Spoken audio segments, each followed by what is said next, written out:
굉장히 영리하게 투자하고 있는 진짜 투자 잘하는 회사인 것 같아요. 바이오주는 이렇게 해야 되는 거 아닌가? 구독, 좋아요, 알림 설정까지. 안녕하세요. 약국계 김약사입니다. 오늘은 약국계 주식 리뷰, 오픈 이노베이션의 강자이자 투자의 달인인 유한양행에 대해서 해보려고 합니다. 동사는 1926년 6월에 제가 굉장히 존경하는 유일한 박사님이 설립하셨으며, 주요 사업 부분은 약품 사업 부분이 70%, 그리고 생활 건강 사업 부분과 해외 사업 부분이 30% 정도로 이루어져 있어요. 현재 시총은 4조, PR은 41배, PBR은 2배 정도.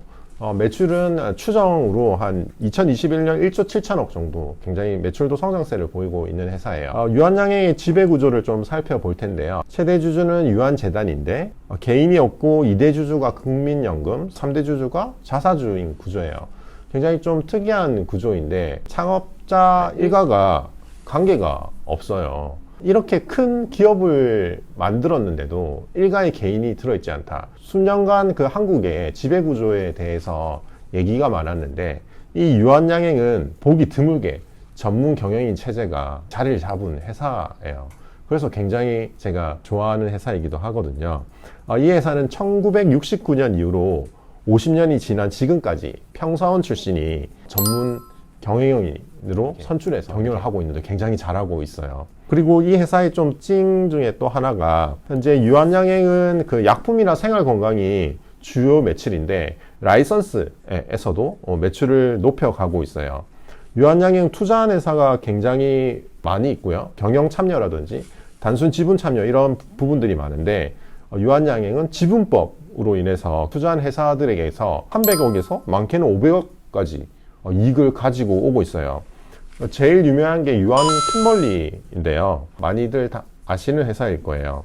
유한양행하고 공동으로 출자했고, 유한 킴벌리가 경영권을 가지고 있는데 지분 70% 가지고 있고 30%는 유한양행이 소유하고 있는 구조를 가지고 있어요. 여러 회사들에서 유한양행이 이런 구조를 많이 가지고 있어요. 유한양행은 굉장히 영리한 투자 전략을 펼치고 있어요. 유한양행은 2014년에 매출 1조를 달성했는데, 그때 제휴 상품의 비중이 너무 높아서 연구개발은 하지 않는 제조사가 아닌 유통회사라고 비아냥거림을 많이 들었었어요. 이때가 제가 이제 약국을 운영할 때인데, 유한양행 담당자가 트라젠타라는 당뇨약, 베링거 인겔하임 약이었거든요. 그거를 대신 파는데, 그때가 사실 우리나라 대학 시장에서 대용이라든지 유한양행 이런 데서 외자 회사의 그 약을 많이 팔면서 매출을 많이 올리는 트렌드가 있었는데, 이게 문제가 뭐였냐면, 이렇게 매출을 많이 높이는데 자신은 R&D는 하지 않고 외자사만 팔다 보니까 매출은 높아졌으나 영업이익률은 떨어지고 그 회사의 본질적인 가치는 계속 떨어지는 그런 상황이 있었던 거죠. 하지만 그러한 문제를 유한양행은 길지 않은 시간에 극복해낸 것 같아요.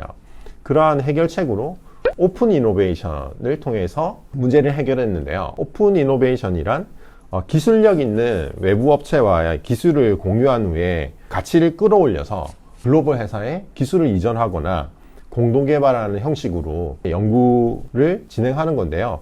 현재 30개 이상의 신약 파이프라인을 확보하고 있다고 해요. 기존의 의약품, 생활건강품, 그리고 해외 사업품에서 나온 매출 외에 신약의 기술 라이선스를 통해서 벌어들인 금액을 통해서 또다시 장기적인 안목의 돈을 R&D에 투자함으로 해서 회사의 장기적인 성장을 도모하고 있다는 거죠. 좀 비아냥받았던 회사인데, 단기간 몇 년 만에 체질 개선을 이뤄낸 거 되게 대단한 회사인 것 같아요. 유한양행의 좀 투자에 대해서 좀 더 살펴볼 필요가 있는데요. 2021년 들어서 총 5개 기업에 119억 8천만 원을 투자를 했어요.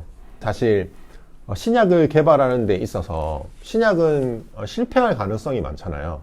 그래서 유한양행은 되게 다양한 회사에 이렇게 오픈 이노베이션을 목적으로 경영, 그리고 단순 지분 참여 이런 것들을 이렇게 투자를 하고 있는 거예요. 근데 특징적인 게 2021년에 개별 투자 금액이 모두 30억 원 이하로 투자했다는 특징이 있어요. 이 투자 행태를 볼 때 오리발이라고 하나요?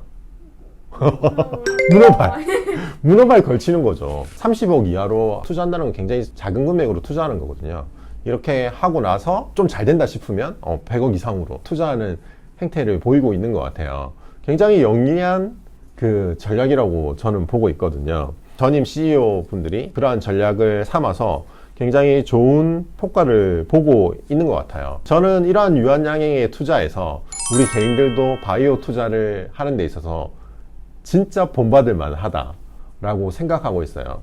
그래서 여러분도 바이오주에 투자한다고 생각하시면 내가 가지고 있는 돈은 30억이 안 되잖아요. 내가 만약에 뭐 1000만 원을 가지고 있다면 정말 다양한 회사에 분산해서 투자를 해보면 이런 유한양행 같이 좋은 실적을 거두지 않을까라는 좀 생각을 해보고요. 사실 유한양 초기에 주주로 들어가 있다 보면 임상이 좋은 소식이나 이런 것들이 있으면 가장 먼저 접하게 되고 팔로우 투자를 가장 빠르게 할 수 있다는 장점도 있어요. 그러한 것들을 적절하게 잘 활용하고 있는 회사인 것 같아요. 최근 유한양의 캐시카우로 떠오른 항암제 렉나자가 오픈 이노베이션의 대표적인 성과인데요. 유한양행이 2016년 오스코텍과 자회사 제노스코로부터 전임상 직전 단계였던 렉나자의 개발 권리를 넘겨받았어요. 그때 계약 규모가 총 15억 원 밖에 안 했어요. 계약 체결일로부터 30일 내에 정액 기술료 10억 원 수령하고 유한양행이 일상 임상을 승인받은 다음 5억 원을 지급받았다는 조건이었대요. 그러한 15억 규모의 약을 받았는데 이 약을 받아서 유한양이 렉나자를 물질을 최적화하고 공정을 개발하고 전임상 임상 단계를 거쳐서 2018년 11월 얀센 바이오텍과 기술 이전을 계약을 체결했는데요. 이 15억짜리가 반환 의미가 없는 5천만 달러를 계약금으로 받았고요. 임상 개발 및 상업화에 따른 단계 기술료를 포함해 최대 12억 5,500만 달러에 이르는 계약을 하게 돼요. 오픈 이노베이션의 힘이 어떤 건지 잘 아시겠죠. 유한양행은 렉나자의 기술 계약 수출금 외에도 개발 진전에 따른 추가 단계별 마일스톤에 따라서 기술료를 지금 1억 달러를 벌써 벌어들였다고 해요.